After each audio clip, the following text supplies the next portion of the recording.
जय भोलेनाथ। जय गुरु देवता, कुल देवता, इष्ट देवता। भक्तों, बच्चों के जन्म के समय ये प्रकृति ने, प्रभु ने, हमारे ज्योतिष ने ये निर्णय किया होता है कि ये बालक आगे चलकर क्या बनेगा, ये किस प्रकृति का है और इसके जीवन में क्या क्या घटनाएं घटेंगी। सारी वृत्तांत जो है, सारे वृत्तांत इस बालक के जन्म के समय ही निर्धारित हो जाते हैं। बालक की कुंडली जन्म के समय जब बनाते हैं पंडित, उसमें देखिए जन्म की तारीख, तिथि, उसके बाद जन्म का समय और कौन सा नक्षत्र है और कौन सी उस नक्षत्र के हिसाब से राशि बनती है, उसके बाद योग क्या है और उसके बाद करण। ये सब चीजें निर्धारित हो जाती हैं कि इस बालक के प्रकृति जीवन में क्या रहेगी। तो आज मैं आपको करण के बारे में बता रहा हूं कि करणों के किस करण से कौन सा भाव बनता है, ये जीवन में क्या काम करेगा। देखिए, सबसे पहला आता है भव, और भव करण के स्वामी इंद्र देवता होते हैं। और इंद्र देवता जो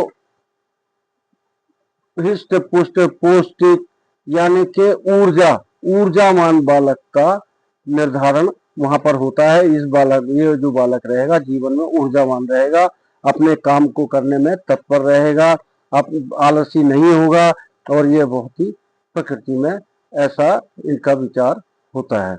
भव के बाद आता है, देखिए, बालव। बालव के जो हमारे गुरु हैं वो ब्रह्मा जी हैं। बालव करण जो है उसके ब्रह्मा जी स्वामी हैं। और इस बालक का देखिए स्वाध्याय, यज्ञ, ये दान करने वाला, पुण्य करने वाला, दूसरों की मदद करने वाला और भगवान में लगन लगाने वाला या धार्मिक यात्राएं करने वाला, ऐसा बालक प्रकृति का बनता है। ये जीवन में निर्धारित हो जाता है। ये ब्रह्मा जी के आशीर्वाद से ये धर्म के अधीन बालक रहता है। अब इसके बाद आ जाता है कोलव। कोलव का जो गुरु है वो मित्र है। और मित्र, देखिए, मैत्रीकरण एवं स्वीकार्य, ये सबसे मेलजोल बढ़ाने वाला, परिवार में मिलजुल कर रहने वाला, परिवार में प्यार बरसाने वाला, ऐसा बालक ये होता है अगर ये कोलव करण के जन्म लेता है, कोलव करण में। उसके बाद आ गया तैतिल। तैतिल करण का जो स्वामी है वो विश्व है, और ये सौभाग्यवान स्त्री के लिए प्रिय कर्म है। यदि किसी स्त्री का, बालिका का जन्म होता है तो वो बहुत ही सौभाग्यवती होती है, और वो बहुत ही उत्तम कर्म को करने वाली होती है, परिवार में खुशहाली बढ़ाने वाली होती है, अपने बच्चों को खुश रखने वाली, अपने परिवार को मिला के और संगठित करके चलने वाली होती है। ऐसा तैतिल कर्ण में जन्म लेने वाले बच्चों के लिए निर्धारित होता है हमारे ज्योतिष शास्त्र के हिसाब से। उसके बाद देखिए आता गर। गर जो है उसका संबंध भूमि से होता है, और भूमि से होने के कारण इसमें खेती करना, हल चलाना, बीज बोना, फसल काटना, वो वाणिज्यिक जितने भी काम हैं खेती से लेकर, और जो भी उसे मतलब इस संबंध में, खेती से संबंध में, पशु के चारे के संबंध में, और सारी व्यवस्थाएं जो हैं ये आपके गर करण के प्रभाव से, या बच्चा उस गर करण में अगर जन्म लेता है तो इसका ये कृषि विभाग से संबंधित रहता है। दूसरा वाणिज्य। वाणिज्य जो है, माता लक्ष्मी जी जो है जिनके स्वामी हैं, ये लक्ष्मी जी जो जिनके स्वामी हैं वो नैतिक है, और ये क्लियर है कि मतलब वो व्यापारी होगा, धन संचय करने वाला होगा, और धन को अर्जन करने वाला होगा, और धन कमाने वाला बहुत ही निपुण माना जाता है अगर वो वाणिज्य करण में जन्म लेता है। अब आता है विष्टि।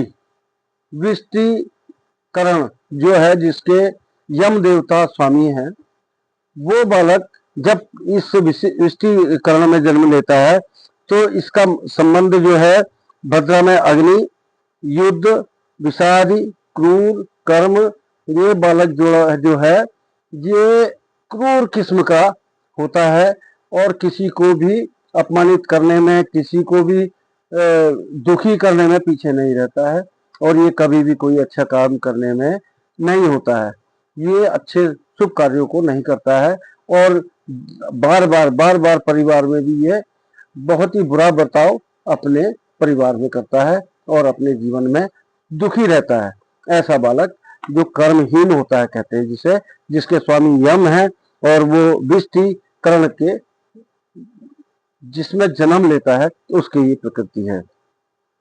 उसके बाद देखिए कुछ जो, देखिए ये तो थे चर करण जो चलायमान होते हैं, जो चलायमान करण है जो मैंने आपको बताए हैं, और कुछ स्थिर करण होते हैं जो स्थिर है मतलब रुके हुए हैं, लेकिन उनकी प्रकृति बीच बीच में जो है वो इसमें प्रभावित करती है इनको, जिसमें क्या है शकुनी। शकुनी करण जो है वो कलयुग जिसके स्वामी हैं, और कलयुग स्वामी होने के बाद मंत्र साधना, पितृकर्म, औषधि कर्म, यानी कि ये एक तरह से कहें कि औषधीय क्षेत्र में ये बच्चे का भविष्य जो है रहता है और वो अपना कर्म जो है अच्छे कर्म के हिसाब से, तंत्र साधना, मंत्र, बीज, जिसका धन्वंतरी देवता के साथ संबंध रहता है, ऐसा कलयुग में रहा है ये शकुनी करण के अधीन। उसके बाद चतुष्पद, चतुष्पद करण जो स्थिर है और जिसके स्वामी रुद्र है यानी भगवान शिव हैं, और भगवान शिव जिनके स्वामी हैं राज्य, प्रशासनिक कर्म, पितृकर्म, यानी कि उच्च पद पर आसीन रहते हुए बालक, भगवान जो है भोलेनाथ जो रुद्र कहे जाते जो स्वामी हैं इस चतुष्पद करण के, वो भगवान भोलेनाथ के अधीन बहुत ही प्रशासनिक अच्छे उत्तम पद को पाने वाला होता है और बहुत ही मतलब प्रगति करते हुए अपने जीवन में सफल होता है, ऐसा।